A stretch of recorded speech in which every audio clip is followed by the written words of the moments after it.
let's hope that we all have a good autumn and the rest of the parliamentary term.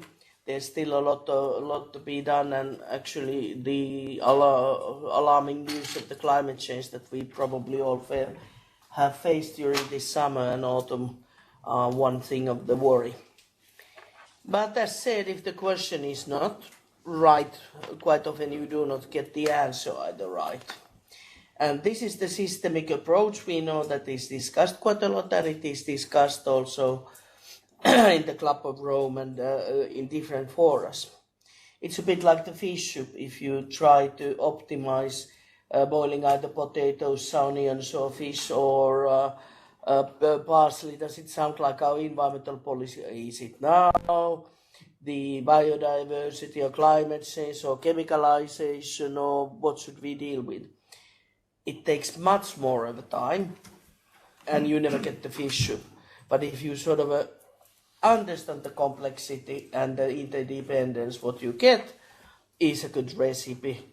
And in right order, you throw the water and salt and on the boiling water, potatoes and so forth, you know the story.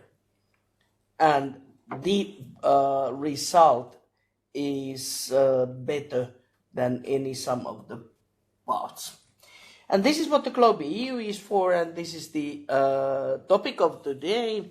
I'm very happy to have our wonderful team of speakers, panelists here with us about securing EU's resource efficiency, a systemic approach, what we certainly are going to need to put the bits and pieces of resource efficiency, circular economy, prolonged user times, lease economy, chemicalization, and then again that the EU is the most dependent part of the world from the imported resources. The existing landfills even at some point would be in need, and.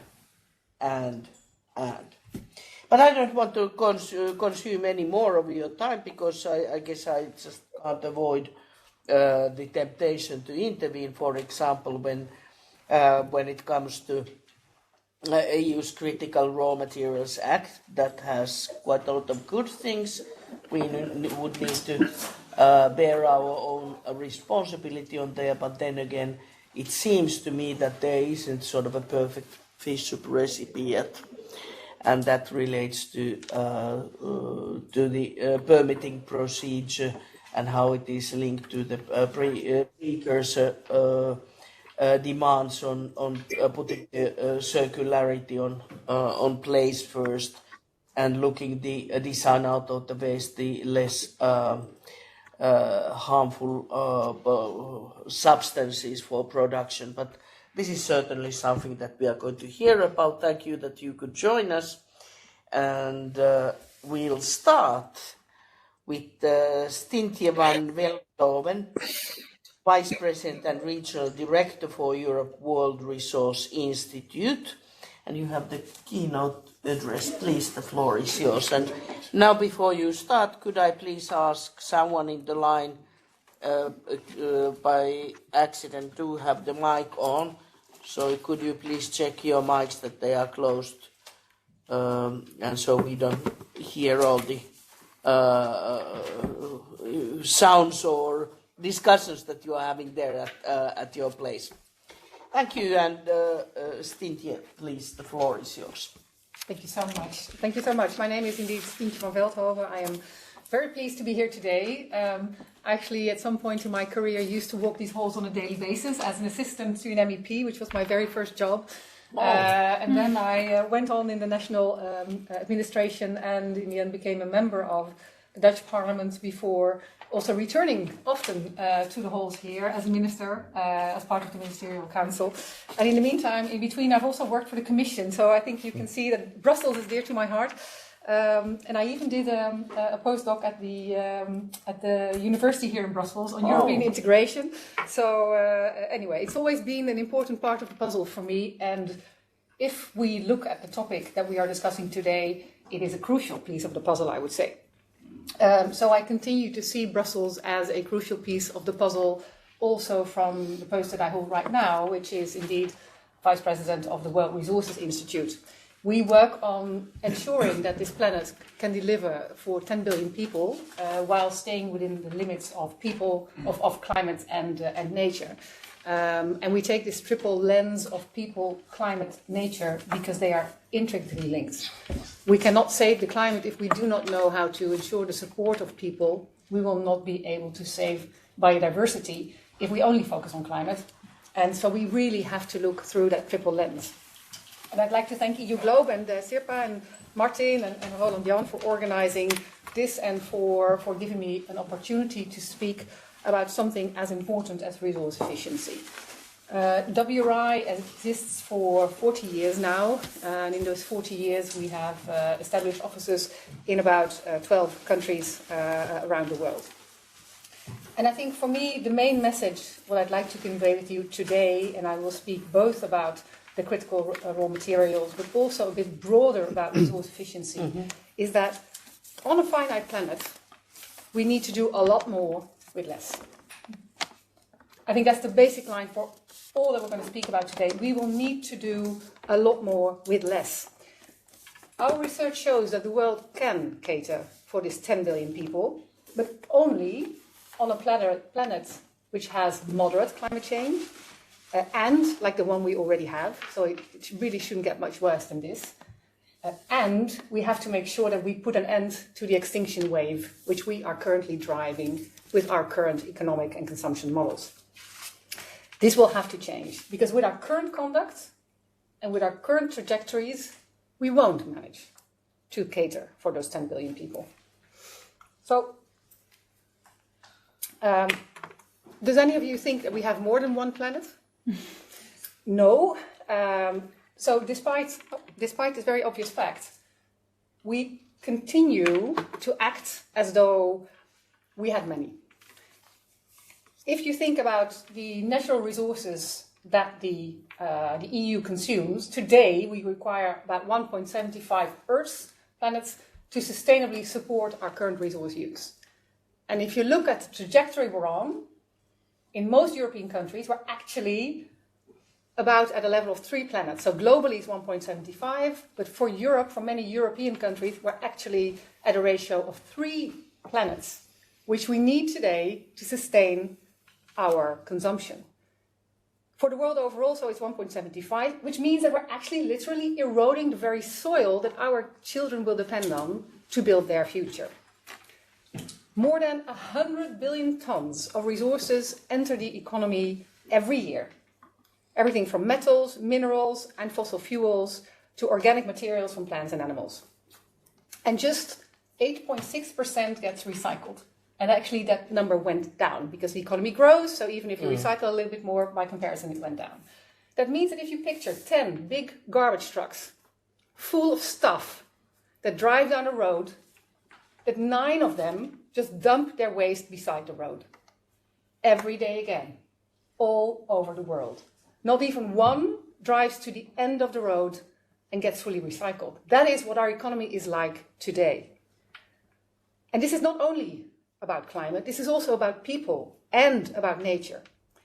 Because the emissions generated by the production of all those materials have more than doubled in the last 20 years, and they account for about 1/5 of all our global emissions, according to UNEP. We have to acknowledge that we are completely off track on many of the trajectories where we need to be, and our consumption patterns and our use of resources is a very important driver in us being so off track.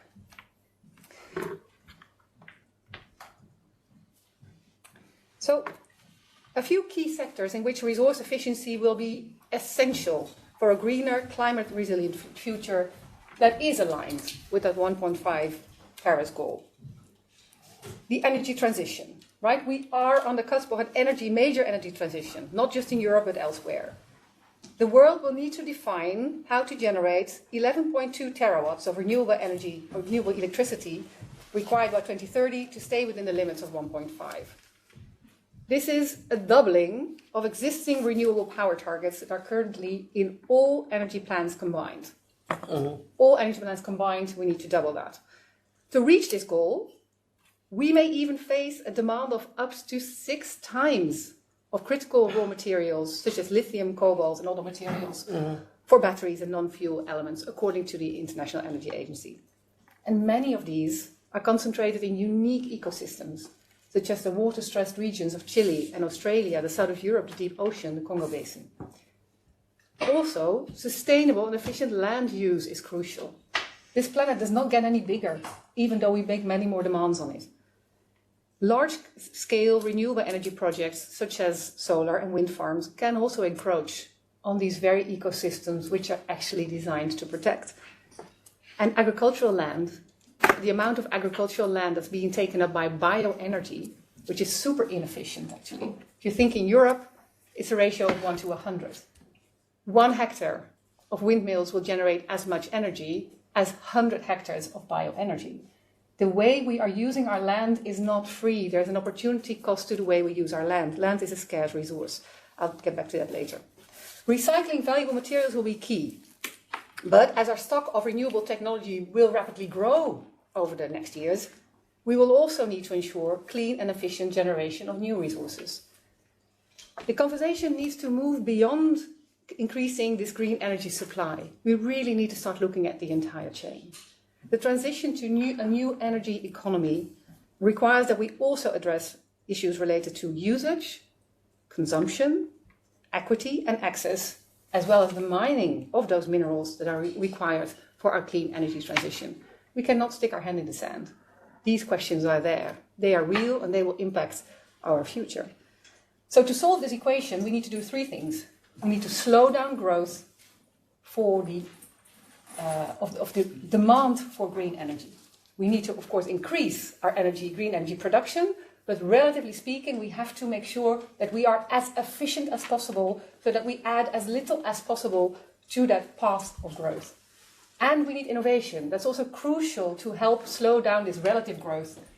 And we need recycling. We need to invest in innovation and diversification to become less dependent on certain materials. For example, lithium is, of course, the battery of choice for cars because it's very light.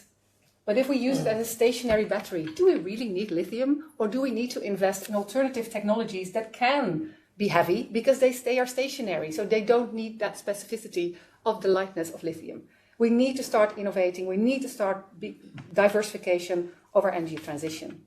And we really need to stop wasting valuable materials. Now is that time to ensure efficient, large-scale recycling that is set up. By 2050, it's predicted that we could be decommissioning about 78 million tons of solar panels every year. And it's not like we're starting at 0 today. Already now, electronics have become the world's fastest growing waste stream, amounting to an estimated already 57 million tons annually. Critically important minerals, materials and rare earth elements from this waste are not recovered efficiently. And as our stock grows, the importance of circularity concepts and secondary supply of recycled materials grows as well. By the late 2040s, over 50% of our energy transition demand could be met by recycled supply. So the trajectory is very promising for 3 key battery materials, cobalt, graphite and lithium. And especially for copper, there's actually also a really interesting opportunity to recycle from outside the current energy transition sector. But let me also get briefly back to the demand side measures. Energy and resource efficiency should always be at the forefront of our strategy. Whatever we don't need, we won't need to deliver for. But if we keep driving ever bigger electric cars, needing ever bigger batteries, we actually keep driving up the materials demand. Transport policies, and to avoid this, we need to look at how can we change the system. So transport policies and incentives should focus on emissions from a life cycle perspective and take into account the demand for these scarce materials. From a resource and climate perspective, driving a small car or a bike should be promoted over owning an e-Hummer. And if I can try to get somebody to drive his kids to school in a clean vehicle, or I can make sure that they can go there by bike, thereby eliminating the need for that vehicle in that place. And it's that kind of addressing the system that we should be looking at much more, instead of trying to addressing the symptoms of, for example, transport. Similarly, on the demand side, we also have a well to win in the building's efficiency. Global building energy demand could be reduced by 1/3 by 2050 if current energy efficiency measures are implemented on a larger scale. And this could be promoted at the city or local level. And actually, it is crucial that this is promoted and implemented at the city or local level, because that is where you actually know how to get this through and bring the people along. We should take a systems perspective. The way we design traffic in our cities, build our offices, community halls and houses may just be the measure we need to close the gap between the materials we need and where we need to go. Briefly taking a look at the time, because I can speak about this for a long time. I just want to make sure we have enough time. Then bioenergy. Biofuels demand worldwide in 2022 reached a record high of 4.3 exajoule. Fuel production from biomass typically takes place on cropland. That's actually needed for agriculture. And if you look at the food production, which we have to do on a world scale, we actually cannot miss much of that land, which in Europe which is used for biofuels. And if we use it for biofuels, it means that we put a pressure on land use elsewhere. So while we are trying to protect climate and nature by producing biofuels in Europe, it may actually mean that this leads to deforestation elsewhere in also very, very valuable areas. Some might say even areas with even higher biodiversity as Europe. We need to really, really reflect on the global impact of our biofuel policies. According to the IEA, we should strive for biofuels produced from waste and residues and non-food energy crops. Right now, there's a provisional agreement between the EU Council and the Parliament that sets a combined sub-target of 5.5 for advanced biofuels. This is really not enough.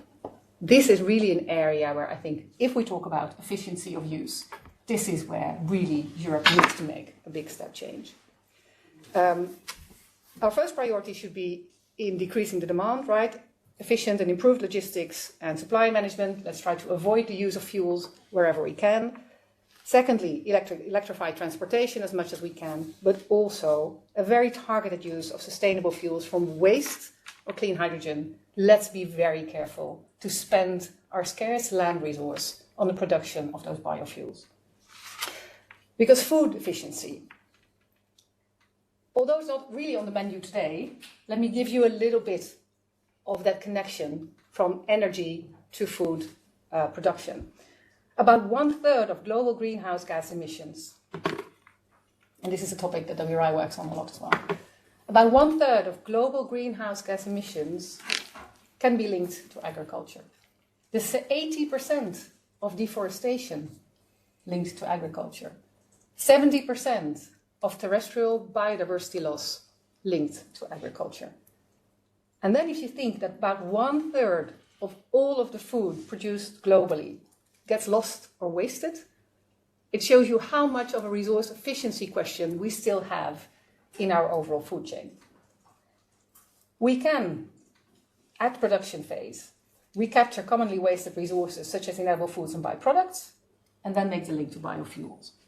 But less than 2% of the valuable nutrients in food byproducts and waste are actually currently used. If you think about rice, for example, 80% of all rice straw is burned. I don't know if you've ever seen rice production, but I mean, once you've seen it, I happen to have seen it this summer, you get a lot of respect for that little bowl of rice that you get. And you also acknowledge how much byproducts are produced from rice. 80% of all that straw is burned, whereas it could be used in very different ways. It has a large impact if we would globally be making much more of a point of efficient use of all of the resources that we produce instead of just burning them as waste products. This goes for rice, but for many, many other products as well. Today, an estimated 17% of all of the food produced in the world is wasted also on the consumer end of the value chain. In the Netherlands, they had at some point a nice television commercial where somebody came to the cashier and bought 5 loaves of bread, and the cashier said, "Would you like me to throw this one away for you here? Do you still want to take it home?" I think that's a commercial ad that we could recycle because it points to the very fact that we all have a role to play. Whenever we talk about resource efficiency, let's look at the producers. Let's look at the chain and let's look at, can we avoid unnecessary demand, and what can we do to stimulate this? When people talk about consumption and behavior change, they often feel that it's all about a micro level, but that's not the case. It is also very much, again, the link to the producers. How are our options actually set for us? This goes for the food sector, but goes actually for all of the sectors that we could talk about when we speak about resource efficiency. It's, what do we propose? Do we propose smaller electric vehicles? Do we propose bike lanes? All of that in a system way will help us stay within the planetary boundaries and become more resource efficient. So, to conclude, we keep behaving as though we have more than this one marble in space. And we don't. We have to decouple growth from our resource use, as our current pattern just won't fit for 10 billion people. To be able to do that, we need to change the systems, not just the symptoms they cause. We need to eliminate unnecessary demand. And when I talk about resource efficiency, you often get a lot of blank faces, not in this room, but in general. You talk to somebody at a birthday party about resource efficiency, they go like, oh, interesting. But it's actually very simple. Use as little as you can, as smartly as you can. And if we all do that, we have a world to win. Because the bad news today is that our economy is terribly inefficient. You could also say that's the good news. There's still a lot of low-hanging fruit. Let's go and pick it. Thank you.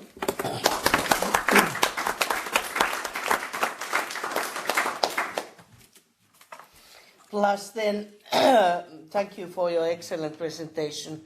Plus then, the life is not better if you keep on consuming more. Having every time a new paper cup isn't better than have one very good crystal with yourself ways to use for drinking. And did you know, by the way, what is the most selling item in home stores nowadays?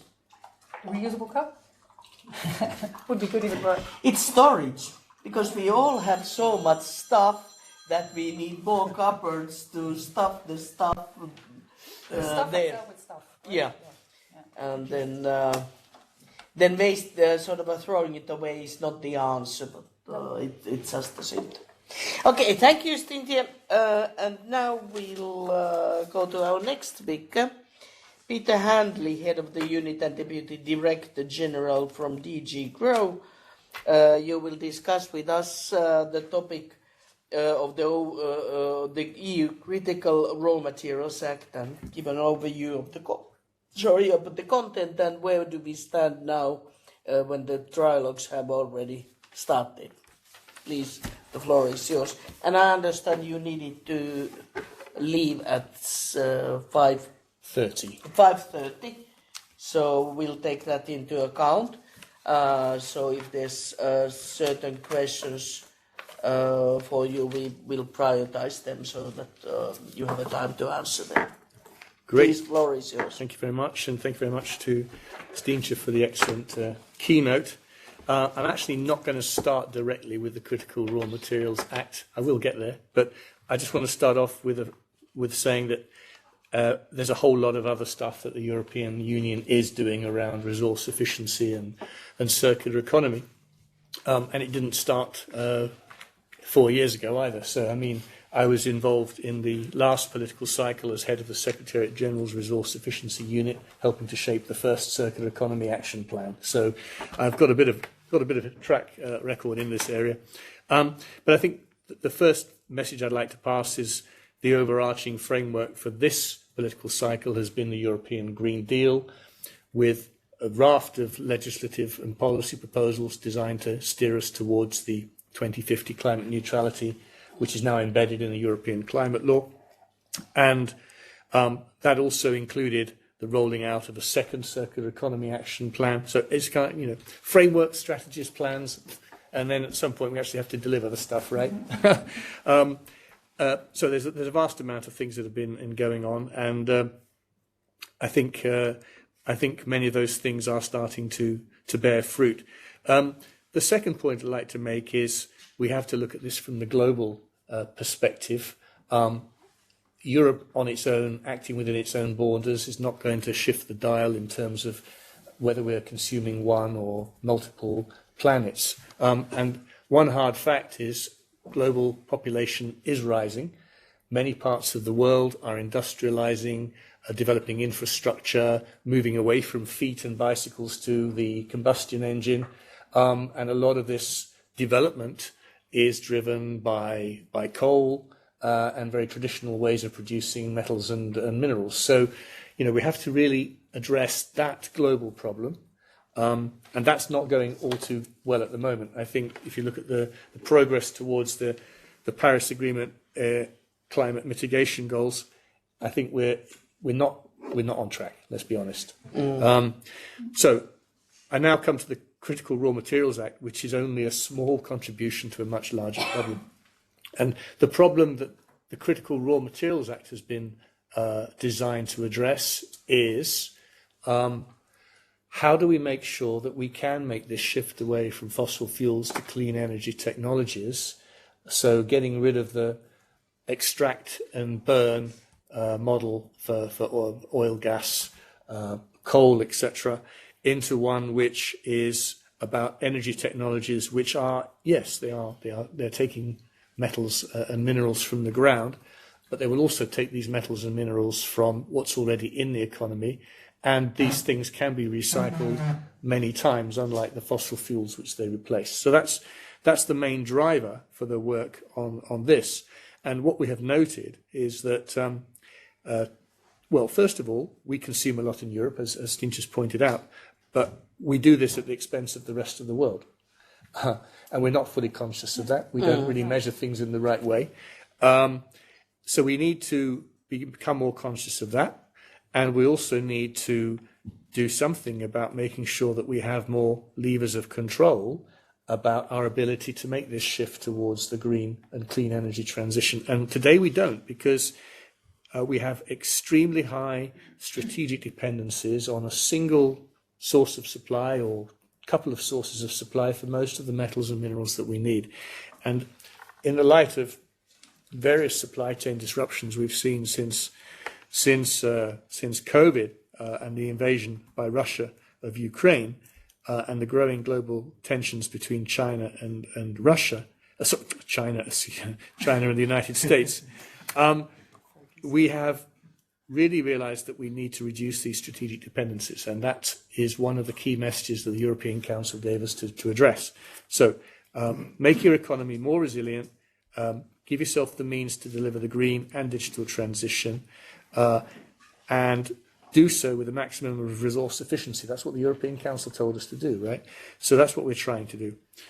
Now, the Act itself, I won't go into too much details, and I'm waiting for my esteemed parliamentarian beside me to have a go, so I'm not going to anticipate that too much. I'm just going to say that what we try to do is set a direction of travel. We want to take more responsibility for sourcing things in Europe. So we're giving ourselves benchmarks which we would like to achieve by 2030 in terms of increasing the share of raw materials extracted in Europe as a percentage of our European consumption, and the same thing at the late stages of processing and of recycling. The next point to make about the Act is it's absolutely full of provisions relating to sustainability and circularity. Not only the benchmarks, but the actions that we ask member states to take to really push the recovery and recycling, the actions that we're taking on the permanent magnets and rare earths, the actions that we're taking to establish the environmental and climate footprint of the raw materials entering the European market. So I'm not going to go into more details, but just to say that that whole aspect and the aspect of making sure that whether we do projects inside Europe or outside, it's with very good engagement with communities and all levels of public authority. And it's absolutely not about trying to rush through in an unthinking way mining or other kinds of industrial projects. We have to take society with us on this. And I think the starting point for that is raising a level of public awareness about exactly how much we are consuming and the kind of actions that we should be taking as society and as individuals to reduce that pressure on the planet, which is not at a bearable level, and it's getting worse. Yeah. Thank you. Thank you.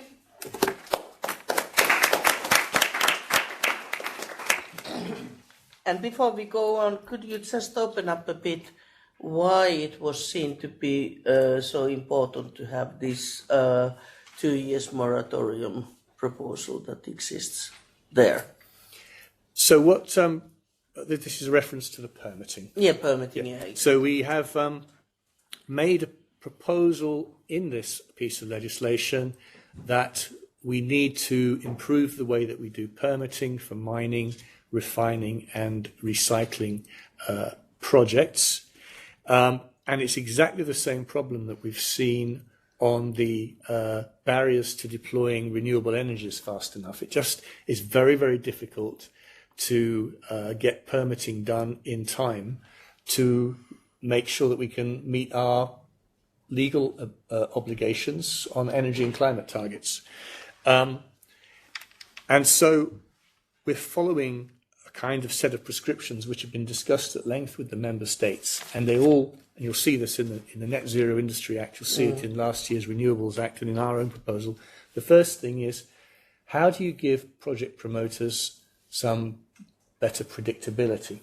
And the first thing they say is, give us an answer within a certain timeline. If it's a yes or a no is not so important as knowing, because if we have to go indefinitely after submitting a permitting request, it can go for 4 or 5 years, we just run out of money and it becomes irrelevant whether we get a yes too late, right? So give us a deadline, give us an integrated process, give us digitalized rather than paper processes, and give us a single point of contact so we don't have to deal with the fact that there might be 15 different authorities involved on the government side. You know, sort that out internally, just make it work better. And so those are the kind of things we've put in. And we've also made it very clear that this is about improving the efficiency of the process, the coherence of the process, but it's absolutely not about weakening the environmental and social provisions.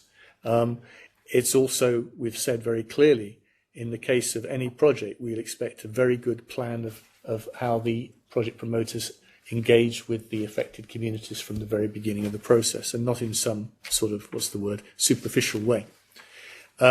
So we have suggested that, provided the dossier is submitted and is found to be complete, then for a mining project, it would be expected to deliver a permit, an operating permit, within 2 years. And for an industrial facility, such as a refiner or a recycler, within 1 year. But that, of course, builds on maybe sometimes years of work building up to that stage. I mean, look at the north of Sweden, for example, where there's an LKAB project at Kiruna.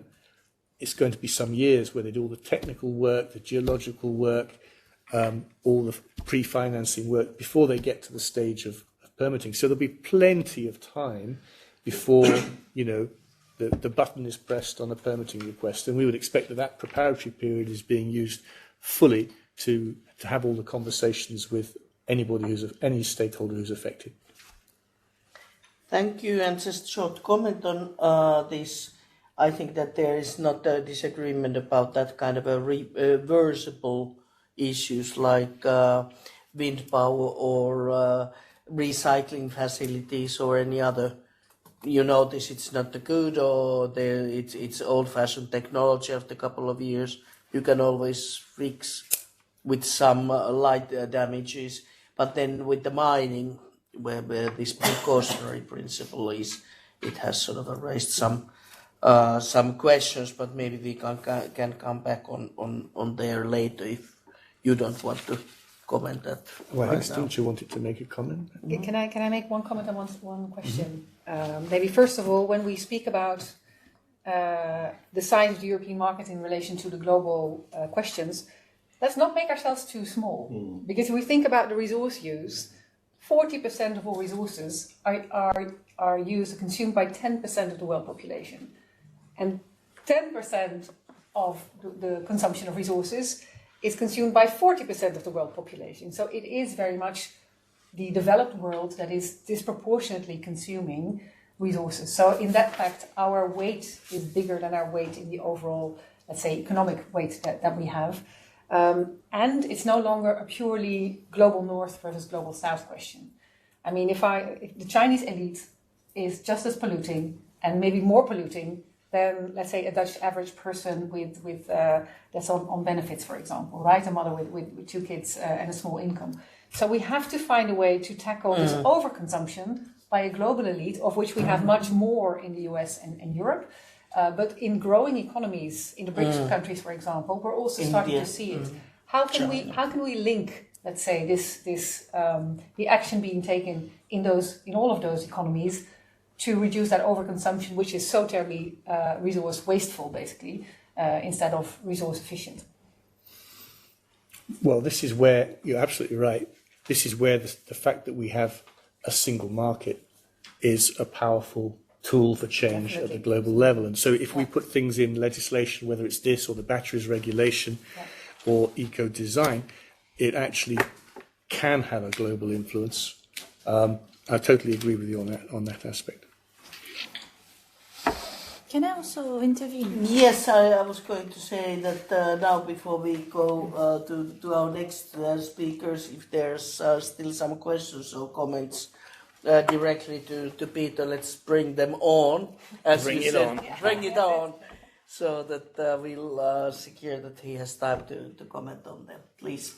Yes, thank you. I mean, I'm not in the realm of critical raw material because I represent CNA, so we're more supportive of the eco-design approach. And I think what we've seen with this Green Deal is that we are trying to shape the European market. And I think the next step is also to see how we can join forces with, in my case, the sourcing countries into also looking at how they can also reduce their carbon footprint. Because the key challenge we have as a globalized company is how do we ensure that we reduce emission in tier 3? So we can help out into investing into greener energy, but the concrete issue is that we have difficulties getting the bonds and the licenses in our producing countries. And I think the next step would be also, because I'm a true believer on design being the driver for resource efficiency, next step is how do we engage also with the supplying countries and their governments, because the suppliers, we can deal with them because we're speaking peer-to-peers, are, business to business, whereas we also need to have a voice with the regulatory environments in those countries. And I think that goes into your comments, how far can we go and how far the EU can go, because you're also limited to your own influence, which is on the European market. So it's a real debate and challenge. But that's what we have in next mandate, 2024. Do we have some other questions or comments directly to Peter? Yes, please. To the last one. Yes, I'll just sort of save it for the general discussion, if you can wait. Yeah. And of course, Peter, you are welcome to stay as long as you can, and hopefully join at least partially for our general debate. But this was to secure that no one felt that the topic was not discussed properly. Then our next speaker is Aline Maigret, head of the policy Zero Waste Europe, and this is the revision of a Zero Waste Europe and waste shipment, and there about that we do have a vote. Giot, did I pronounce it almost right? Perfect. Vice President of Government Affairs from Umicore. And let's start with Ali.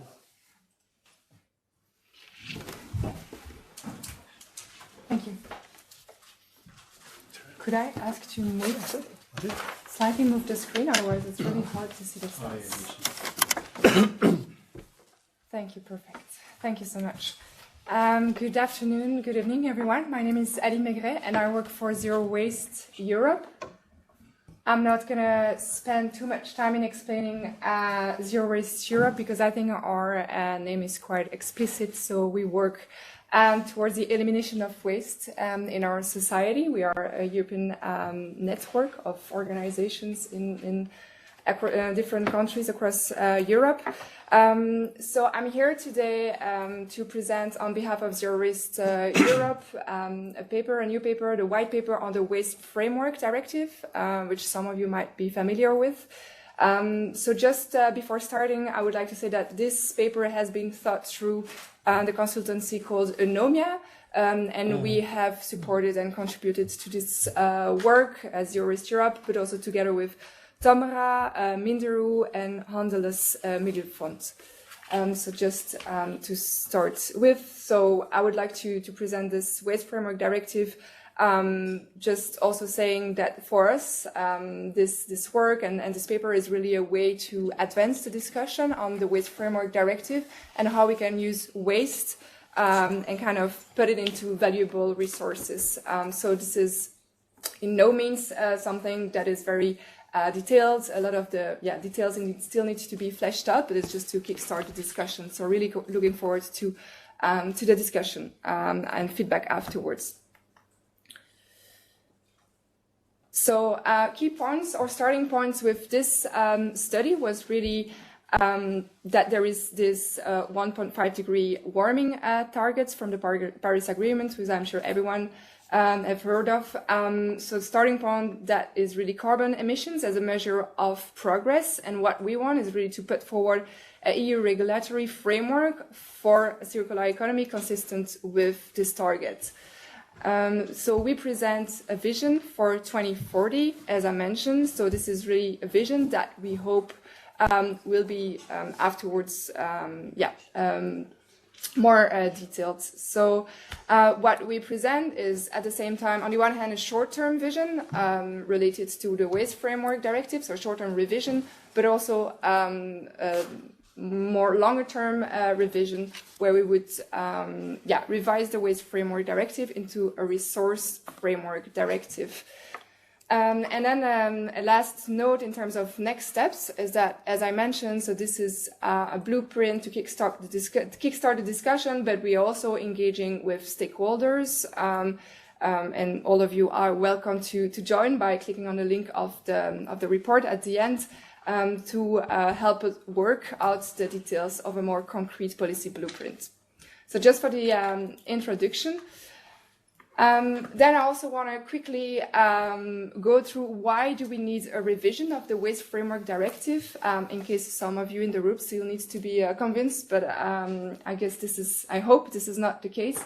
So EU's resource productivity has increased by 35% since 2000, the year 2000, and the average citizen still consumes almost 14 tons of materials each year. And much of the resources on which we depend come from outside the EU. Growing resource productivity could save Europe 0.6 trillion per year by 2030, which is also a significant amount, and roughly half of all greenhouse gas emissions derive directly from consumption. So just as to set the background a bit. I will skip this slide for the sake of time, but here you see on this one, these are like 6 core sectors that we have identified as really those where the EU must take rapid action. So you see the 6 sectors are construction and building, transport, food systems, packaging, referring to the current packaging rules revision ongoing at the moment that some of you might have heard of, textiles and electronics, also with electronical equipment and ICT. So those are the 6 main sectors. Yes, so if I now go a bit more into the details of what we are putting forward. So what we believe is that we should do that in 2 steps. So firstly, a short-term revision of the Waste Framework Directive, so meaning before 2026. That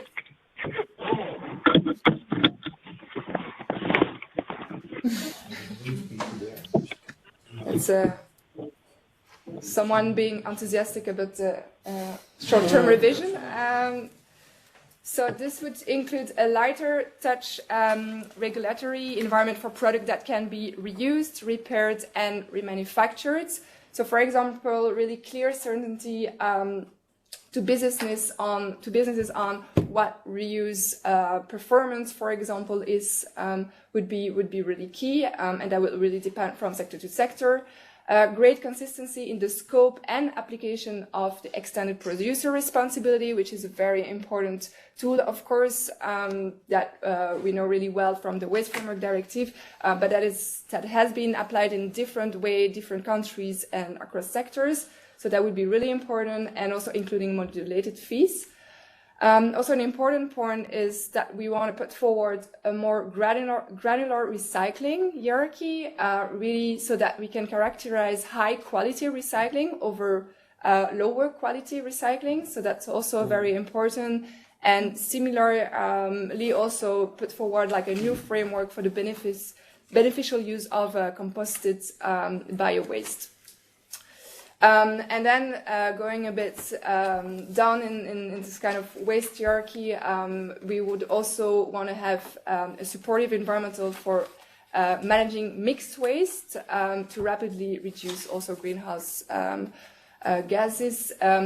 And then in parallel to that, I heard also the mention of eco-design, ESPR, eco-design policy. I think that would also be really great to kind of ensure there is consistency between those two frameworks. So I won't get into too much details, but if you're interested, there is much more of that in the report. And then now maybe the point that is maybe more of interest and coming to the theme of today is that we also would like to start talking about a deeper revision of the Waste Framework Directive, so before 2029, and putting forward the concept of a resource framework directive. So really to try to guide the continued reduction in raw materials consumption to delivers on decarbonization, and beyond this, in this deeper revision, what we would like to see also coming is the materials application hierarchy. So you might be familiar with the fact that there is a waste hierarchy within the Waste Framework Directive. So here really going away from a sector-by-sector approach, but looking at it from a material perspective and putting forward the concept of materials application hierarchy to steer the use to which different materials are put to maximize their potential.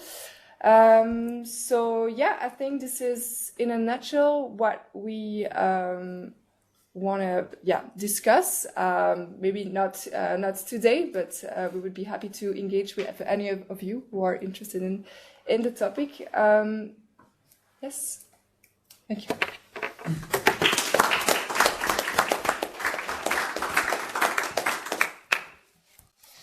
Thank you, Aline, and then we'll continue with you both. Yes, can I have the pointer, please?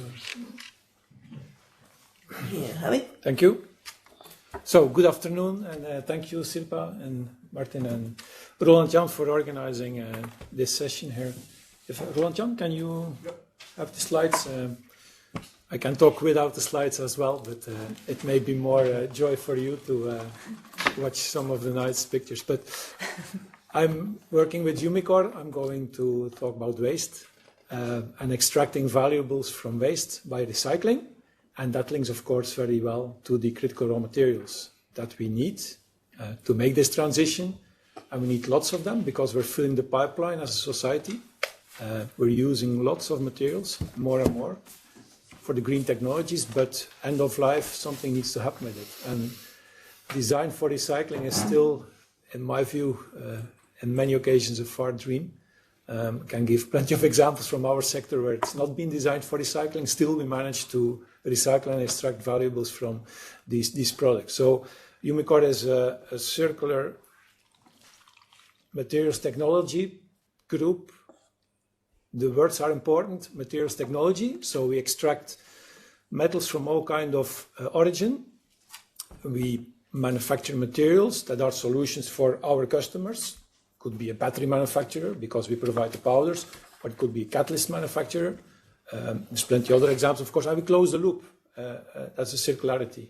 We do that based on the 100+ years of knowledge on chemistry, material science, and metallurgy. And the activities of Umicore are centered around 3 mega trends, I would say. That's also how we oriented our business a long time ago. And luckily, these mega trends are still there, which includes the mobility transformation, the need for advanced materials, and the circularity. And also our business. I'm not going to get into the organization of our activities, but they are centered around those 3 themes. We are about 11,500 people worldwide with large footprint in Asia and Europe, a significant footprint in North America, and that's to grow tremendously because of the battery materials that is also growing there. We're also investing heavily in North America, and then also in Africa and South America we have a number of activities. But the point of today is extracting valuables from waste. So we build our experience on this 125 years of experience in extracting valuables from very complex materials. That can be ores, concentrates from mines, but that is very much in our business model, electronic waste, spent catalysts of various side streams, sludges of other industries. They don't know how to deal with the small impurities that are still there, but contain silver, gold, EGMs, battery metals. We can deal with that. And what we're doing as a company now in transformation and in supporting in the end, the realization of the Green Deal is all this knowledge we have on precious metals recycling, which is already a long time we do this, gold, silver recycling, platinum, palladium, rhodium. We transpose that to battery recycling, extracting lithium, cobalt, nickel, manganese, copper, valuable materials of batteries. And so we do that already today on a certain scale. The ambition is to grow that, of course, and to be part of the transformation. And so that's basically what I want to tune into. And then the Critical Raw Materials Act, not to, let's say, have an in-depth review and comment, and we exchanged already on other panels with Peter and others on the critical raw materials, but the 3 keywords for us are the scale, the speed, and the simplicity. And there are elements of that in the Critical Raw Materials Act, so that's clear. Peter gave the example of the permitting. But the scale that we need also as a company that has to thrive. We have to be profitable also, and we have to have a certain size to do the things cost efficient. But the scale of the transformation that we are part of is gigantic. It's no coincidence that we talk about gigafactories, but it's really gigantic what in the first place also the automotive is experiencing in terms of the electrification of the automotive. That's where the large volumes of batteries and battery materials go to. The speed is important, and that's not a critic, but a realization. Let's realize that if we set objectives for 2030, you have to make the changes today. An organization as ours, it takes years before you have your plant up and running. If we start with a project today, the earliest we can have a start of production is within 3 or 4 years. And that's not because of the permitting. Not only because of permitting, it's because of the so many things that need to happen before you have a robust business plan, an engineered facility, you have all the permits in place, you start the construction, and then it takes 1 or 2 years to have the start of production. So the point is the things have to be decided today, and that's also where the simplicity comes, not only simplicity, for instance, in permitting, but also in financing. If you want to kickstart this industry as Europe, if you want to be part of the game, you have to kickstart it. It's not that companies necessarily beg for money to get things done. It needs to be sustainable. Just sponsoring something is not going to be a sustainable business model. But if you want to kickstart it in the geopolitical context that we are facing, and as a company which is globally active, we have footprint in the different continents in the world. We know what we are speaking about. If also Europe wants to be part of the game, you need to kickstart certain processes, and that's where the funding comes into, and that's where also simplicity of funding mechanisms is important. And there is the Inflation Reduction Act in the US is in some way much more transparent towards industry on how they can benefit from it compared to the many mechanisms by which you can get funding in Europe. But I'm not here to talk about funding. I get a little excited because my boss asks me daily where we are going to get the money for all the investments. But I want to talk about the coherence with the other policy files. And then the Critical Raw Materials Act, this is from our perspective as a company operating. There's plenty of policies that are, of course, affecting and shaping our world. And that's okay. Policy thrives, sets direction for us as a society, and then it's up to organizations to play their role. And I'm not going to tune into except for the waste. There is not so much waste reference in the Critical Raw Materials Act. But I want to make the link. between how we look at waste and how waste policies are important for us to thrive, in particular in the recycling. I don't need a waste policy for extracting valuables from the mines and the ores and the concentrates that come from primary production. In the end, we want to be part of closing the loop and the secondary raw materials, and that's where waste, because most of the products we extract valuables from end of life are classified as waste. So then you get into the waste policy, and in particular, something which is under review, Sirpa, I want to make the link with some actual work ongoing, waste shipment regulation, which is being reviewed. And there are a number of things that are, for a company like us, are pretty striking, I would say, let's say, and the reality of the execution. The design of the policies is sometimes brilliant, but the execution and the implementation of it on a day-to-day basis, and sometimes in a member state context, not in an EU policy, but in a member state context, life is sometimes different in practice than what it's been meant for in the design. And so some of the key words or terms I would like to position here is, in terms of waste shipment regulation, is not unnecessary delays in transit. We experience that on a daily basis. Intra-Europe, the transiting of the material, even for facilities that have been approved for, let's say, smart and up to standards recycling of waste, so-called pre-consented facilities, getting materials shipped from within Europe, from one place to another, is quite challenging. And so we don't want any extra barriers also to be designed into the system. It's complex enough today, and we can become much smarter in the execution and in the getting access to the waste. And then the digitalization, sure, it's there. It's being designed, but again, the practice today is somewhat different than when policymakers tell to us, well, it's enshrined in legislation, so it's there. It is not there yet in practice. And so there's quite some challenges still to get that done. Now, why do I tell that? Because we are in this transformation also as a company in terms of serving in our perspectives the electrification of transport. So we manufacture the metals we transform into battery materials, which are these lithium-ion materials. And end of life, we also want to close the loop there. We do that already, but the scale of which this will need it within 5-10 years from here is gigantic, much, much larger than we can imagine probably from what we see today. And so it's good that we set targets in the Critical Raw Materials Act on recycling, but we need to make that happen. So we need to make sure as a society that critical raw materials contained in those products, batteries in this case, also stay accessible to us. Because the reality of today is that, for instance, in the precious metals world, the gold, silver, the platinum, the palladium, the rhodium, very valuable metals, lots of these wastes containing these valuable metals are simply exported out of the EU. So how are we going to ensure that the materials stay into the loop? You cannot put a ban on the export. I don't think that is the policy of Europe either. But we have to be smart into getting access, end of life, of these batteries for recycling, and so fill the pipeline with recycled materials. It's also about acceleration of technological innovation. It's complex. You have to imagine battery materials as a pharmaceutical-grade product, but that you cannot produce in pharmaceutical installations. You cannot do closed operations of the scale that we talk about. So it's a full industrial chemical process in the end, but you have to manufacture pharmaceutical grade. Why pharmaceutical grade? Because you want your car to drive and you want to drive it safely. These batteries are small chemical factories, each of them. They contain a lot of energy. You want that to function in a safe way. And any impurity in that battery material can have a short circuiting, for instance, or become a danger. So that's why we are so keen on the quality, and we need to deliver, but on a very massive scale. So it's a lot of technological innovation.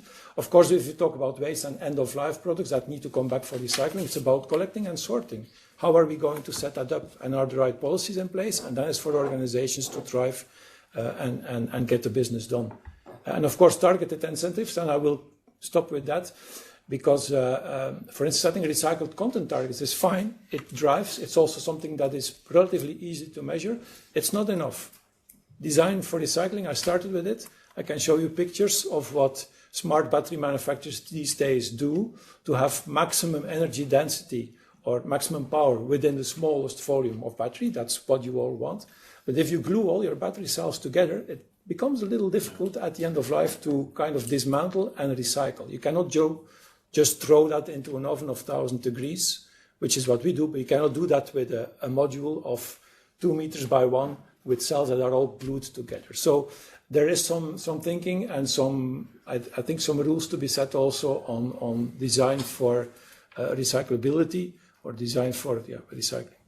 So I want to end with that, and I'm happy to enter any discussion and be part of the further meeting here. Thank you, Sirpa. Thank you, Roland.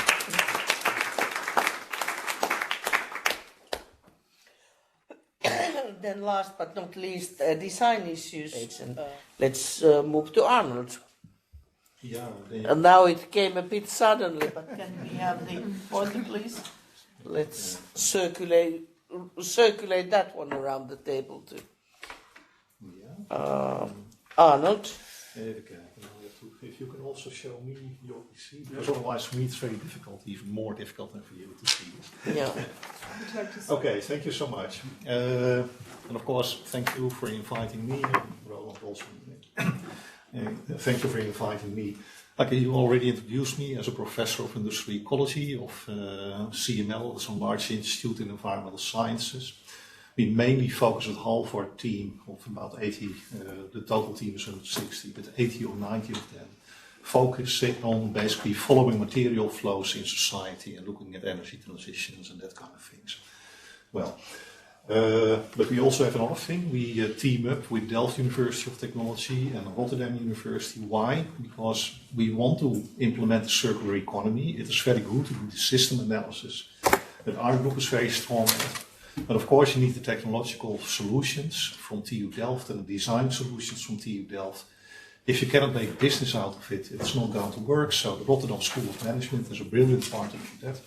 And of course policy is also needed, and all the universities have a very strong policy group, amongst others a transition institute at the Rotterdam University. So that is a bit the background of where I come from and what I want to bring in. And even kijken, you will see that I have a bit of a high-level talk at this moment. As Stientje already indicated, I mean, it depends on which year you take, but you know, we basically use now something like 88 billion ton at this moment. This comes from a UN report of 2019, and they expect it to grow to something like 116 billion ton in 2060. The answer that they have in that UN International Resource Panel report is conceptually quite simple. Let's grow well-being with less money, with even less resources, and try to decouple absolutely the emissions that you get out of the economy. And of course, one of the ways of doing that is keep your materials in closed loop. And probably all of you know the Ellen MacArthur Foundation figure that they have below there. And that are typically strategies like prolong the life of your products, make sure that you can reuse it, make sure that you can reuse the components, make sure that it's fit for recycling and a number of these other things. So that is what we basically say if you want to use less resources. No. Yeah, do it here. Oh, it's already there. The bad news is we also need more resources. At this moment, you see that if you look at the global picture that one of my PhD students made, left above, you see that a lot of the resources that at this moment basically are put into the economy and stored in the economy are not fit for reuse. The first stunning thing is that about 50% of the resources that we use today, that are biomass, that is mainly food, and that are energy resources, 50% by nature cannot be reused. I mean, we burn our fossil fuels and we eat our food. So there's no way that you can recycle it. You see directly how can we enhance resource efficiency, get rid of the fossil fuels and replace them with renewable energy, and the food waste that Stientje already indicated. We waste something like a third of the global production of food along the total supply chain. But there is another caveat. Even if we solve that, the big orange flow that you see there, at this moment, 40% of our materials, they are actually stored in the economy. We build infrastructure, we build highways, we build houses with that. They're going to stay there for a really long, long time. So if you want to become circular at this moment, it is that very tiny flow of, I believe, 8 gigaton that is somewhere below the blue, oh, we don't see it yet. Oh no, that's not happening. I think you see there the blue circle, you see a very little flow, and that is actually what we can reuse, what really goes out of the economy today. From the 80 or something gigatons that flow in, only 8% is going out. And that is one of the reasons for this huge circularity gap that we always experience. That is not only since we don't reuse quick enough or back enough. No, it is simply since half of our materials are inherently used in a dissipative way, and 40% of them are stored in the economy. The other big thing is that expanding economies inevitably need new materials, and that particularly happens in the global south. There's a fascinating picture in Wikipedia if you look at the expansion of the high-speed rail network in China. The figure on the left is 2007. You can hardly see it. The figure on the right is 2017, and I can tell you I go to China in 2 months, and probably their network has doubled. If you know how they build these things, you need a lot of copper, you need a lot of steel, you need a lot of cement, because it's all straight lines, bridges and whatever. They cannot do that with existing materials. It's just impossible. It's not there yet. And then, that already came across as well, if you look at the energy transition, we're going to build a whole new infrastructure. We need car batteries. They are not there yet. Umicore cannot actually, give the car battery manufacturers secondary materials, because the first car that has been sold with an electric battery maybe still has to be recycled. It's not there yet. The same applies for wind turbines. The same applies for solar cells. The good news is, though, if you compare the amount of material needs to the amount of fossil fuels that we now extract every year, that's about 50 billion tons, that is the fossil fuels. And I don't know if the 0.3 billion tons is the right number. You can play a lot with these numbers. Is it the steel and the cement and that kind of things? And do we forget actually the mine tailings and that kind of things? But it's obvious. If you have renewable energy, you need more materials, more complex materials than the fossil fuels. But in the end, they stay in the economy much longer, and you need, in the end, less.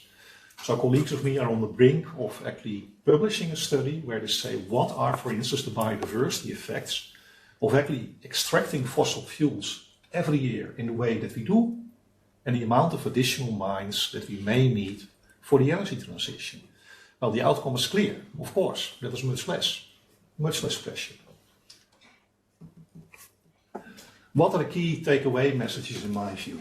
First of all, yes, ensure resilient critical raw material supplies. We need these critical raw materials, and we cannot depend on Congo, we cannot depend on China. We need to spread actually our supply, and also from Europe, as you explained very clearly, Peter, with the Critical Raw Material Act. There's another big thing. Since we need more metals and that kind of things, and we need to make products of these metals, get, let's say, our act in order in mining these metals as sustainably as possible. Make sure that we make the products from these metals as sustainably as possible. That is actually implies we need a fast energy transition. One of the problems that we found out, this is another paper of one of my PhDs. I didn't believe it in the beginning, but she had a scenario like where in Norway we looked at actually getting the petrol cars quicker off the road. So basically you give subsidies to, let's say, shorten the life of these vehicles, and you replace them by electric vehicles, much quicker than at this moment is happening. The problem then is, if you do it like that, without an energy transition that goes very quick, you need to make all these batteries in a very, very short time. But you do that with a very bad energy system that still is carbon intensive. And we found out that actually the carbon emissions that you win by having electric cars on the road is actually less than the carbon emissions for the next 5 or 10 years that we will generate by making batteries. Yeah, so it really is a balance. We have to go quickly with this energy transition, and then can you make more, let's say, batteries and that kind of things. And you have to take into account that what is out there has already a lot of embodied energy in carbon. The third thing is, since we have such an enormous existing stock in society that never has been built according to circular principles, we need to develop smart urban mining for existing stuff. And I give here an example of one of the co-workers that we have in a big project on, let's say, complex electrical products. Peter Rem of TU Delft, he is the king of advanced sorting. Yeah? And we really need that because the existing electronics are not yet built for reuse, recycling, and so on. And then, of course, last but not least, and that is actually what Eline Boom could have explained much better than I, design all the new stuff for circularity now. I'm a frustrated guy. I'm sitting behind this computer. Why do I have this computer with me? That is actually one of the lone laptops of my institute. Why do I have a lone laptop? Because 4 of the keys of my keyboard don't work anymore. I asked my service department, can you repair that for me? Oh, Mr. Tucker, warranty just has gone, of course. Dell knows very well when things must go broke.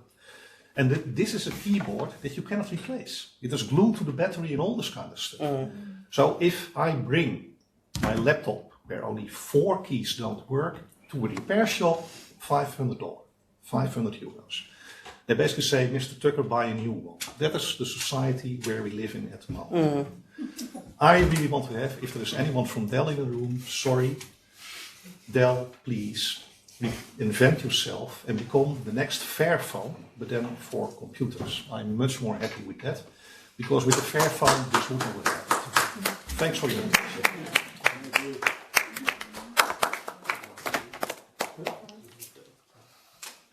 Thank you. And then Isabel Maurizi, Public Policy Manager from CET. Thank you very much, and thank you very much for the invitation. I guess if I press next one. No, you. So I think I'm going to be the consumer-facing industry of this discussion because, well, CNA stands for Clemens and Augustus, and it's a long family, well, it's a family-owned company that does textile, apparel, and fashion products at affordable prices. And it was a bit of a question about how do I present what we try to do within CNA when it comes to design with resource efficiency in mind, because it comes at different level of thoughts. But pretty much the way CNA works is that I mentioned it's been there for more than 180 years now, and there is this family and the value-driven approach whereby there's a recognition that the private sector and companies should be also have an important role when it comes to force for good and changing how we design products. And with that in mind, we renewed our sustainability strategy to reach some targets in 2028. And they are based on 3 pillars plus 1 that you can see here on the slides. And it's pretty much looking at how we impact the environment, how do we actually look at our products and material, and how do we look at engaging with the suppliers and with their colleagues in order to ensure that we also increase the level of human rights into the sourcing countries. This is all based on the overall action about equity, inclusion, and human rights. When it comes specifically to resource efficiency and design, we have developed specific key goals for operation in Europe, being ensuring that we source 100% of our core materials more sustainably by 2028, that we innovate and connect circularity principle in 7 out of 10 of our products by 2028, and that we replace single-use plastic. When it comes to those core activities, what does that mean exactly? When it comes to sourcing responsibly, it's looking at how our core materials are grown and manufactured, trying to see where we have the most impact, of course. The wet process is extremely resource intensive. Having cotton as a primary material has also an impact. So we have sustainable cotton. So we don't source conventional cotton, but then we also not only source organic cotton, because we face the challenge of having the availability of such material. We also have part of the sustainability strategy of the company is to increase the amount of recycled material, and it's quite close to what you mentioned. We're facing challenge. So recycled material, it's mainly a core material again. So we do have denim made of 100% recycled cotton, and it is a challenge because the fiber is shorter, so it's more fragile. It's also not as nice. That's why we also put elastane, because not everyone wants to get a jeans that is as rough as a tent that you had during the Western time, and that's fair enough. We also push for more recycled polyester, but to be fair, at the moment, we mainly source from PET bottles. So how do we go into, having fiber-to-fiber recycling? Exactly. And let's face it, we need to face the challenges. And same with what we call man-made cellulosic, which is mainly viscose. We have selected manufacturers to ensure that it's not linked to deforestation, but again, we need to ensure that it's also being upscaled, because if there's one key message that I want to convey today, is actually not coming from me, so it makes it smarter because I've taken it from a report by EY, is that we cannot fool ourselves. It's not because there's one thing more dangerous than the absence of progress is the illusion of it. Yeah. And what we're facing today is good results, but not good enough. And I think we all agree on the fact that we are into limited resources, and we also have facing challenges that need to be addressed. And I think it needs to come from the legislator as much as from the private sector. The key challenge that we're facing is that we want to keep our identity as affordable and sustainable products, because we don't want to have higher costs and then increase the prices, because sustainability shouldn't be a luxury.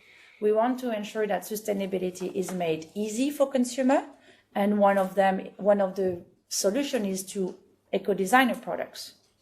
The other solution is to also that we ensure that we convey simple but not simplistic messages. But I'm not going to go into legislation related to green claims, but that's the two actions that we want to do. And that is coming in a general context that we face now, uncertainties regarding global supply chain, uncertainties on demand, increased pressure on resources and prices. So we need to find a trade-off. And it's a daily work regarding what do we want, how do we want to what we want to offer to our customers, and there's been some rough paths, because we used to be leaders in organic cotton. Now organic cotton is only 20% of a portfolio, because it was the prices were too high. So we push into in-conversion cotton, which is the fact that it took around 3 years to get from, I love conventional, let's call it what it is, toxic cotton, and to organic cotton. So it takes around 3 years for farmers to go and get accredited. And we just buy in-conversion cotton in year 2. And we call it this way. We don't call it organic cotton, of course. And we use also mass balance. but with the trade-off that you have. We also push extremely into more traceability to ensure that we go beyond mass balance, but we also ensure that whatever we are conducting, we also ensure that we have enough information to assess the impact that we have. When it comes to policy ask, how can the policymakers can help us? I think it's going to echo most of what we said. I identified 3 areas. The first 2 is regarding legislation today, and the third one is more looking at what the next mandate of the European Commission and the European Parliament can look at. So first of all, we need a standard definition of what is a circular design, because the circularity and the recyclability are a nice concept, but we're still facing internally and within peers to ensure that we define it. We define it because what is circular? Is that a longer lasting design and product? Is that a product or a t-shirt that is recyclable? And I think it depends, because your coat needs to be longer lasting, because I hope you're just wearing more than one winter. But, the smart, fancy dress, Saturday night fever party t-shirt needs to be recyclable, because I doubt you're going to wear it that often. And I think that's where we need to just ensure that we define also those criteria, also trying to understand what is the purpose of the design and what is the purpose of the product. And here, the technical secretariat of the product environmental footprints category rules on apparel and footprints, a very long title, but the PEF methodology has addressed some of those questions. There's been a lot of discussion about whether or not PEF should be one methodology that fits all, which I think a fair debate, because, there's no modeling that actually answers all of the questions, but the same way as the economic modeling is not good at also answering all of the questions regarding GDP growth, or the weather modeling is telling you whether or not it's gonna rain today. But we can have likelihoods. And what we really support into being part of those technical secretariat is that some of the questions have already been raised and some of the questions have already been answered into what are the product categories? How do we segment it between what is sportwear and non-sportwear? Because sportwear needs to be also more resilient than non-sportwear. What are the segmentation between men, women, and kids? What is the test for durability and for longer-lasting products? And I think those questions should be help fitting into the eco-design criteria for within the eco-design for sustainable product regulation and the eco-design forum next year.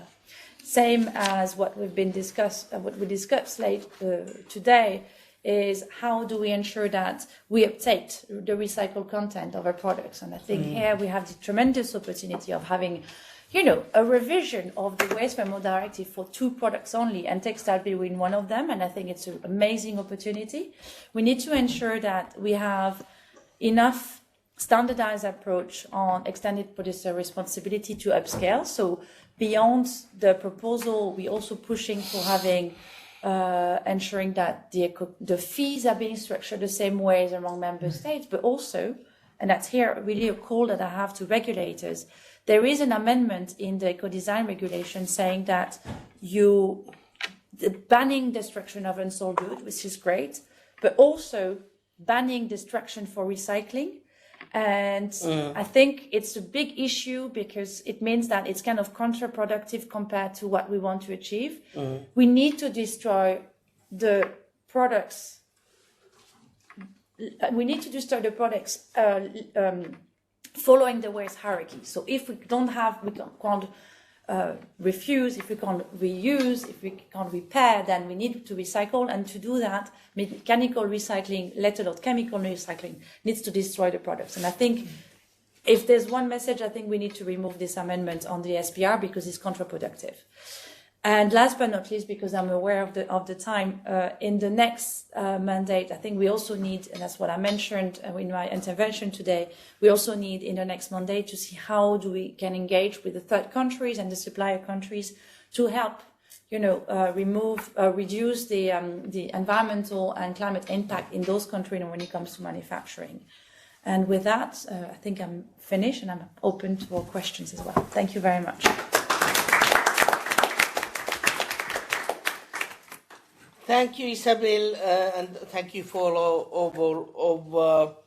to all of our speakers. And Peter, if you still have 2 minutes time, I'll just put up a couple of questions if you want to pick some of them for commentary. But first of all, I think if there's any consensus, there seems to be from the fact that we do have a huge market failure. We are subsidizing fossil fuels, we are subsidizing many that kind of an activities that are counterproductive. And while we do not have, and there I do not know if we agree, all of us, that the first-time use materials are too cheap, while the use of recycled or refurbished tends to be higher. And there we should need to sort of fix the market failure. One way of it is the waste shipments issue. So one is the compulsory use of recycled content, what is in there. One is, of course, if we would set higher standard. I know the EU do not have the competence there, but on the mining, so if there would need to be closed mines with the same level of wastewater treatment and the other industries and other pollution, and basically the BUT principle, the best available technology. And then that certainly would raise the price, and then that would create markets for recycled materials. But of course there are the quality issues. But it is a severe leakage what we have out of the materials while we are material poor continent. Then what is interesting and what are my question is short comments about next steps. What do you think that the next Commission should be doing? And this is not, we are talking in Chatham rules. You are not to be put on responsibility on that. The same question is for everybody else. And how then I'm sort of getting a couple of more detailed issues on the next steps about urban mining and so forth. But maybe you would like to Peter comment the urban mining. Is there any plans at the moment in the Commission? Please. Yeah, I really will. And have I know to leave. you need to. I really will have to leave at 17:35. Walter pointed out that there's not a great deal in the Critical Raw Materials Act about waste, but actually there was going to be nothing because there is a place for each piece of legislation, and we had this discussion inside the House, and actually we were asked to put more ambition inside the Critical Raw Materials Act, and that's why we have the article about the measures we want member states to take about recovery and recycling and EPR schemes and really the whole waste, electrical and electronic stuff. It's why we have the article about the recovery and recycling of the permanent magnets. You know, we've actually, and most specifically in relation to what you just said, we've put an article in which is actually replacing doing it through the Extractive Waste Directive. We've actually done the amendment to the Extractive Waste Directive here about the obligation to quantify what critical raw materials are sitting in the tailings and wastes, right? And that will help with the remediation of sites as well, with the water and the soil pollution. So there is stuff in waste, but we also had a communication which came out at the same time which said, and we're going to do more besides. So we've already delivered one thing, which was the end-of-life vehicles, which is all about, well, not all about, but partly about turning the wastes into the feedstocks, which is a point I thoroughly agree with you on.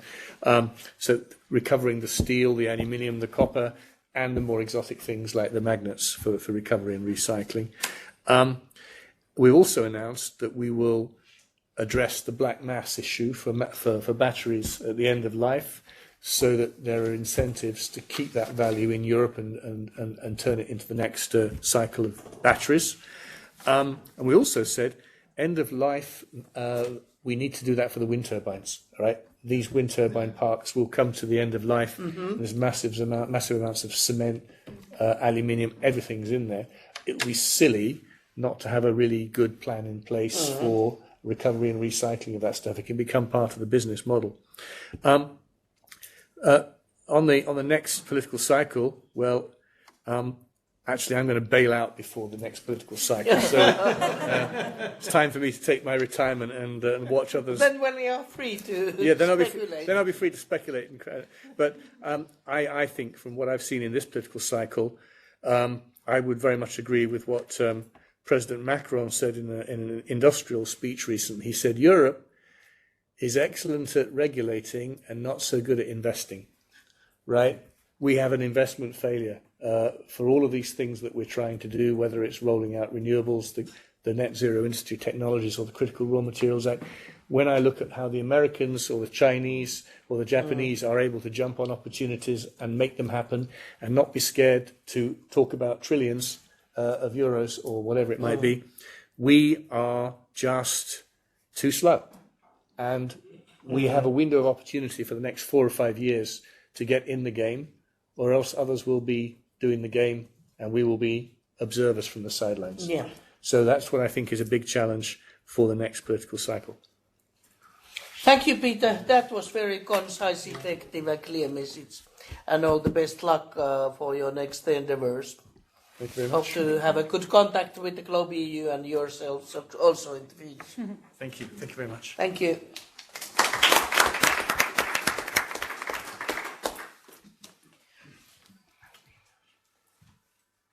So, with the rest, I'm just opening the next steps a bit, the possible avenues. One is the designing out of the waste and the circularity, how this should be combined with the waste thinking, and that is the matter. The difficulty: should we have a waste regulation, or should we talk about resource management regulation? And this is a bit of the difficulty also when it comes to waste shipments or that kind of a closed loops of the resource use. And I think that this is something that we should touch, and maybe you could sort of open it up a bit. Then you had very good points. One alarming that is going to be banned in the EU, as you know, is the artificial altering of goods. And, for example, the home copy machines. And this is going to increase, actually, because the electronics is coming all the way, you know, in our cars, in our home and buildings control, in traffic in general, in our white line, so that these refrigerators, washing machines and so on. And when that breaks down, then it happens just like with your mobile phone. Your TV that otherwise could be repairable and usable for 20 years is out of the game. The refrigerator is out of the game. And while the electronics, even though we have the Chips Act, are mainly produced in China, so we have pretty low control over the development there, and this is an issue maybe that we could touch now at some point. Then I just would like to endorse the emergency, because quite often in politics it's said, okay, this is very slowly developing area, let's say, the whole infrastructure of the waste or buildings or whatever, and even that even bigger reasons because of that we should start now, or actually yesterday, because it is the turtle trying to chase the rapids, so we should give him or her a bit of credentials and start earlier. And we know that the regulation takes time. It is the turtle and it's the cheetah, the the development on the global markets and on the resource consumption. And then that's why I think that the next steps on the Green Deal and next Commission should be very ambitious, and this of course is a challenge. But then again, if you want to touch the two other points that I would like to raise, and then I'll open the floor for rest of you, is the possible, if you want to comment, the market failure, and then the urban mining issue as part of this sort of a whole thing. This might go pretty close to what we heard from Vote, as well as the question about the waste shipments and the price of recycled materials, because that really would need to be affordable. And then, of course, you are free to comment each other. Who would like to start? Shall we go in same order, or do you, Stintje, want to comment something? Sure, yeah. So, I could comment for so many things, so I won't. I'll just make a brief comment. I think we need to reflect on the systematic change that we want. And if we talk about waste, right, it's actually a disgrace that Europe is shipping so much of its waste to other parts of the world with the idea that either others can take care of it or that others could take better care of it than we could. Where does that come from? Right? So if we would start by saying, we will deal with our own waste. We will not export the waste. We've done this with China, by the way. Right? Actually, China said we will no longer take the waste. Yes, that's different. We should learn from Hence that. the plastic regulation. So by stopping the export of waste, you create a reason for changing the way the system works. And then the dynamics start to work in the reverse order. Namely, what are the best ways to deal with it? How can we best, and then in the context of this critical materials question, we have so little of these materials ourselves, except in all of the stuff that we're putting into more and more of those boxes. So how can we really change the system instead of tweaking it a little bit by saying we will not export these valuable materials anymore, because it's actually not just the materials, it's also the plastic and the chemicals all around it that will not be dealt with better in other parts of the world. We will deal with this ourselves, keeping the valuable materials in Europe, but also avoiding that we push our waste footprint to the rest of the world, because it's not better dealt with in Ghana or in Chile, where we now have those mountains of clothes, for example, right? That we are not taking care of ourselves. That will have trickle-down effects into the entire system. And it will also have trickle-down effects in prices. But ignoring the fact that we are pushing this price now to future generations or other countries is still not solving the problem. We need to face up to our consumption footprint. And we need to find ways to reduce that. And in the meantime, that means that we can also strengthen our own resilience and our own independence in being able to go through this transition, in which I fully agree with what was said by Arnold. We will need more resources overall. So it will be an and. We need to make sure that we and recycle and innovate and really try to see if we can reduce the growth of demand as much as possible. And that is what the new cycle should be looking at. Not just one of the symptoms, how can we make that a little bit less bad? How can we change the system in its entirety in the way that it works? And one, let me say, it's a team that I'd like to make towards the textiles industry, because I really appreciate everything that CNA is trying to do, right? There's a lot of companies that don't try it. But if we make every jeans 20% better, if one person decides to buy one jean less, right, that's better than actually making 5 jeans 20% better. So how do we integrate that overconsumption element into the way the system works? And your example actually of the coat versus the t-shirt is very telling, because we already acknowledge this. None of us buy that new big winter coat every year, right? So we are used to this. How can we make that work for the t-shirt as well? Thanks.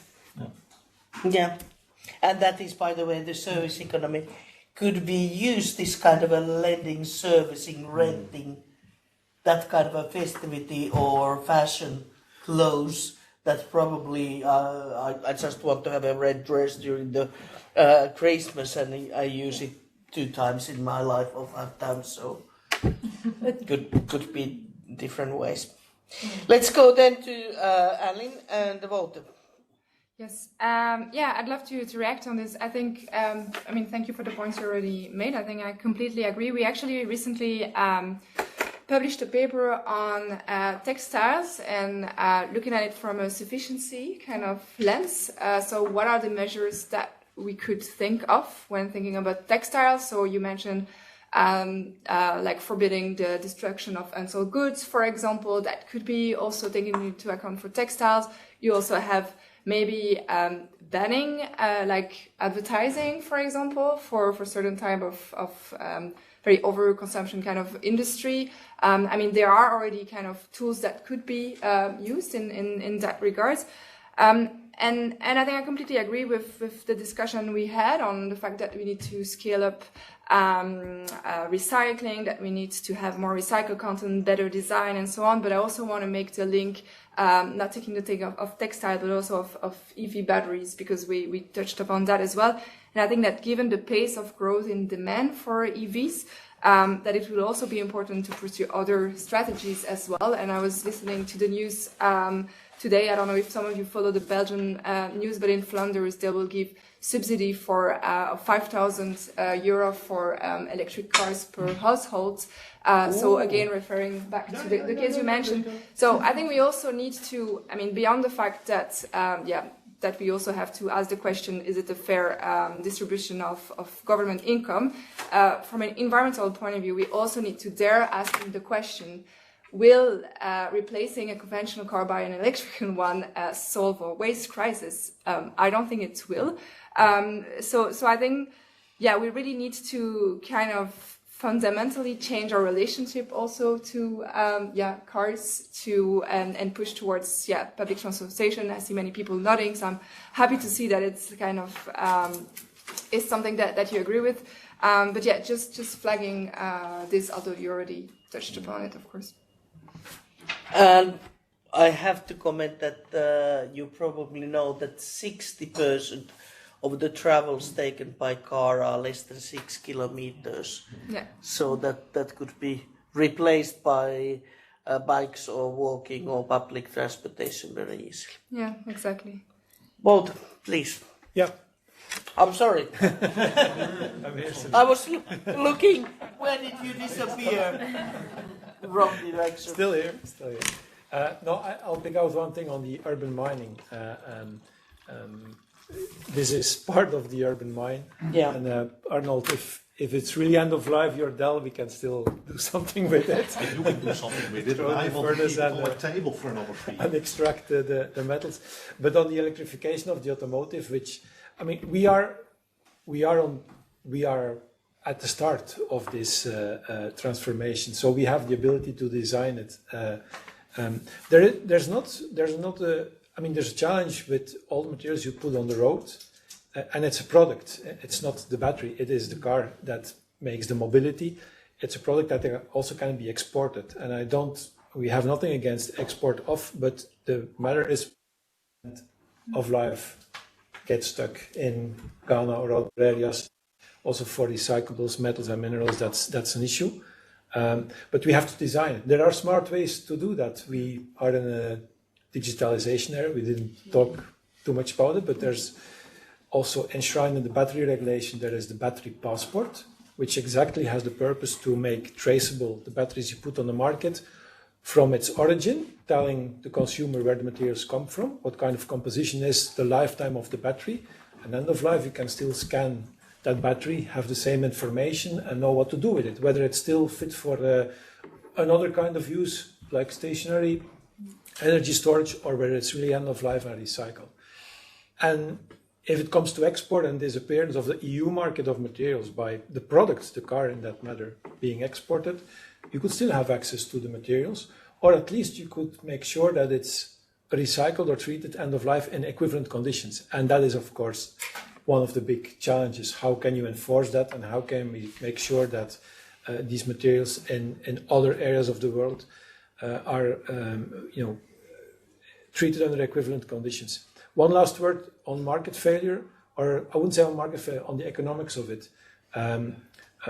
We've tried many times to understand with our customers if doing the way we do things in terms of sustainability, be it from the sourcing of the materials into the kind of conditions you put on your treatment and your operations and the product you deliver, customer is not prepared to pay a premium for a sustainable product. It's just, this is the way we need to deal with it. And I think Europe is there, the front runner in kind of designing the systems and putting requirements. It comes with a certain cost, but it's the right way to do. But there is no customer that is going to pay a premium for that, at least not in the sectors we work with. So that in itself is sometimes a challenge because it's global competition, regardless of geopolitics that play, of course, and that change. But they can change again over the next so many years. And it's a global competition for products like cars that are manufactured in one area and can be exported, imported in other areas. And the way we do things and the requirements we put in Europe are somewhat more stringent than in other areas of the world, but consumers are not paying for that. So that's why it's kind of that's why you have CBAM if it comes to carbon, but there are many other aspects that are part of it. But voilà, I leave my comments there. Thank you. Thank you. And then Arnold, now it is your turn. Yeah, I think I agree with many of the things that you said, but I think we leave out one thing that implicitly came across. I would call that either sufficiency or that we live in a market system that basically is pushing big and high volumes. It came across with car batteries. I mean, if we all go to small cars, if we go to shared cars, again, one of my PhDs has calculated that, of course, you slash the embodied carbon emissions of your car batteries by a factor of 8 or something like that. That's a huge gain. Isabella, I pity you because you live, I think, really in a market that is basically driven by fast turnover of clothes. You know, Zara and your other competitors, you all try to be smarter in selling as much clothes and so on because that's your profit model. So you get fast, you get making it fashionable, and I'm afraid even planned obsolescence. I mean, I could have taken another example and let me do it. And it's not to you personally, because I mean, I think, it is, like Stientje said, it is the system that we have to think about. As you see, I have a suit here. Why do I have this suit? I have one very bad habit. I travel too much, but this is a very nice suit. It doesn't wrinkle and whatever. And it is from CNA. I applaud you. But, you know what the bad news is? You can't find it. After 2 years, it goes wrong here. Because the fabric is so thin, after 2 years it's done there. Yeah. So for 2 or 3 years in a row, I bought a new suit, and I was like, "This is crazy." You know, for 10 euros more, you can make a suit that serves me for 6 or 8 years. My late mother was very good in making clothes, so I took the chance, and yes, it's repaired now. I'm very proud of myself. But you know, that is to give an example. How the system at this moment works, and what people like you from the inside in companies try to achieve is still offset by how the system works, and we have to find a way of solving that as well, because otherwise we all sit here, we do our best. I can make a very bad jokes about CNA and you, which I don't want to do at the moment, but we have to understand it's the system. Extinction Rebellion, the Netherlands, they do a lot of interesting actions at this moment in blocking highways and that kind of things. I looked at their strategy. They actually have things that they say, it's not the people, it is the system. The system creates a bad outcome. Let's not point at the politician or something else or an individual image. Let's try to understand how the system works and improve it from there. I don't think I totally agree. There has been the saying that we can try to design a system that is so good that nobody has to be good itself anymore, which is also not possible, of course. You have to have these change makers. But let's look at that as well. Otherwise, we don't get there. And that's a bit of market failure you talk about, of course. Yeah. Thank you. And then now I'm turning my head in the right direction. Isabel. So, well, thank you. I knew that would be coming because it's a never-ending question, and I think textile is quite high on the political agenda for good reasons. Because, again, it also reflects on how we feel regarding consumptions as citizen as much as advocate or policymaker. And before I was at CNA, I was also in the retail sector, and it is true that whoever you speak to, they will provide their own example of how they consume and believe that that's the way everyone consumes. We're not representatives, just say. We live in central urban areas. We are aware of the challenges and the climate pressures. So we're not representative. But that's a side comment. But that also go back into the systemic approach and to how do we ensure that we tackle overproduction and overconsumption.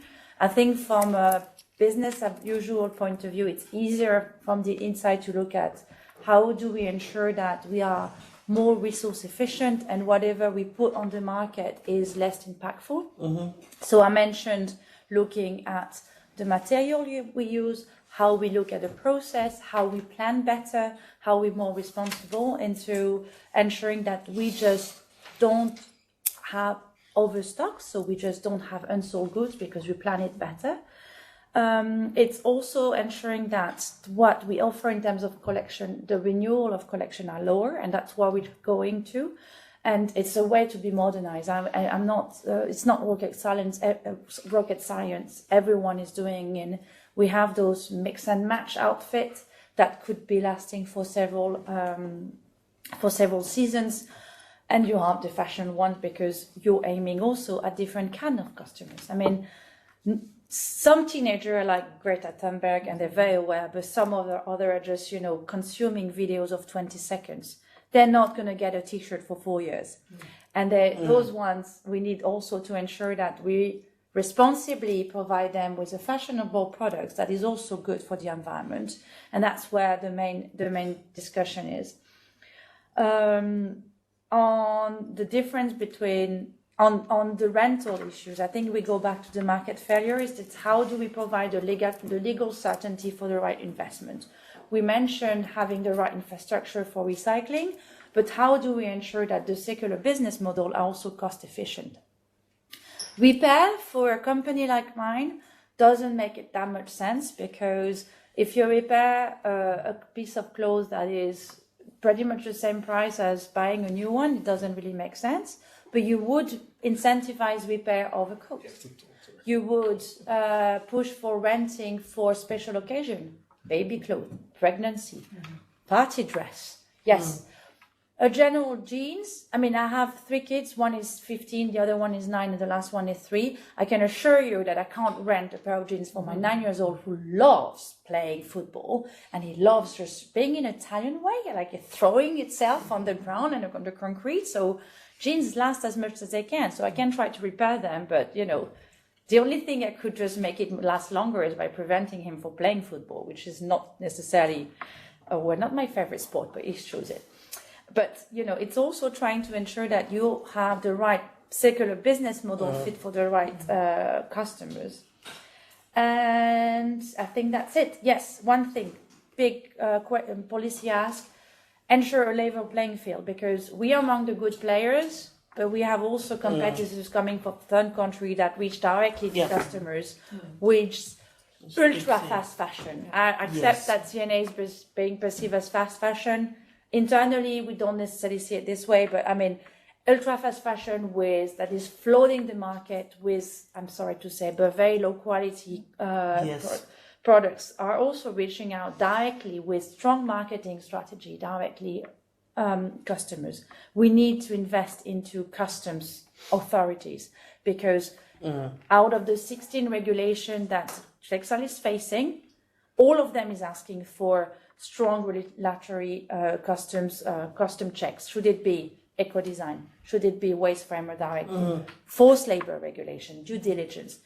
I mean, we need to ensure that we check the products entering the EU market. Thank you. And you raised the market surveillance regulation, very important. And actually what we discussed here in the Parliament as one option is to define a term of, like we talk about single-use plastics, of single-use textiles. And now I'm not talking about the single-use textiles in hospitals, for example. No. Single-season textiles. But single-use in a way that the T-shirt really doesn't last more than a week. And they can't be recyclable. Or can't be because they're full recyclable, of- can't be washable, Yeah. can't sort of face any qualifications. Okay, we consumed a bit overtime, but still, is there a very acute question by someone? Yes, please. One question, Casper Millet from Claire. So I would like to thank you all for your great insights in this discussion. We're talking about the building industry. I have one pressing matter I would like to put in front of you. One of the most interesting building companies that's close to my heart, Lego, just announced last Sunday they abandoned their effort to use recycled PET in their building blocks. One of the reasons is they said, listen, we think it's not feasible to use this in a sustainable manner for the future, and we think we have to go back to the drawing board and look at how are we going to do this. Important aspect, and I was really inspired by what you said about the illusion part being the biggest enemy for progress. What they said in their press release as well is they said, listen, we don't want to create a false illusion to the consumer that we are on track in reaching our targets. Now I know that regarding mass balance, as you mentioned, one of the issues is whether consumer trust and reporting on progress isn't too much on as a big issue. How do you see this happening in regards to the targets that we have set ourselves, which I fully concur with those targets, but aren't we throwing fairy dust in our eyes to say, okay, we're gonna reach it no matter what? Because this is a live example of a company that is brave enough to say, I don't think we're gonna manage. And that kind of a companies we would need, because as you said in your slide, this illusion of sustainability is even worse than not being sustainable, because then you think, okay, this is in control. And this is what I call sidetrack also. You do slightly better, or you damage something else. Examples, you put gas in the taxonomy better than coal, yes, but you encourage use of the in history palm oil as a climate, yes, but. And the lithium batteries actually probably is one of these, because we have the solid state natrium batteries coming from China all over the place and designing out of the waste. For the climate change, we need more mining of lithium, yes, but. And this really demands a courage from the companies to say, not this way. We don't want to window dress the ash issue. Is there anything what you would like to add on this? I completely relate to that, and I think the Corporate Sustainability Reporting Directive and the double materiality will help internally and externally to see where we are. So, everything being equal, I think everyone wants to do good, but with this double materiality, that will help into also presenting the business case internally. And I think that's the first step. And the second step is really towards ownership of those targets beyond the sustainability team. So ensuring that sustainability targets are part of the KPIs, because it could be complicated in a company that is working on low margin, such as any retail companies, to have sustainability targets, because so far it's still more expensive. Not all the time, but Often. Yeah, often. Okay, I hate to cut the discussion, but I need to do it before all of our panelists and audience are going to disappear one by one. And what I just would like to do is to hope that we continue the discussion. I just would like to thank our wonderful panelists for a great discussion. This is not the end, this is the start this long-going debate in the globe about resource efficiency, system thinking, circular economy, and all this. So please look forward on next events. And if you liked what you saw and heard, and this is on the line, also thanking the audience online, please put a hint in the social media, a suggestion to look the videos later on, because this material is not going to grow old in couple of days, and I bet not in couple of months either. And hopefully this would feed many more people in this discussion. So once again, thank you, and have a nice week. Thank you.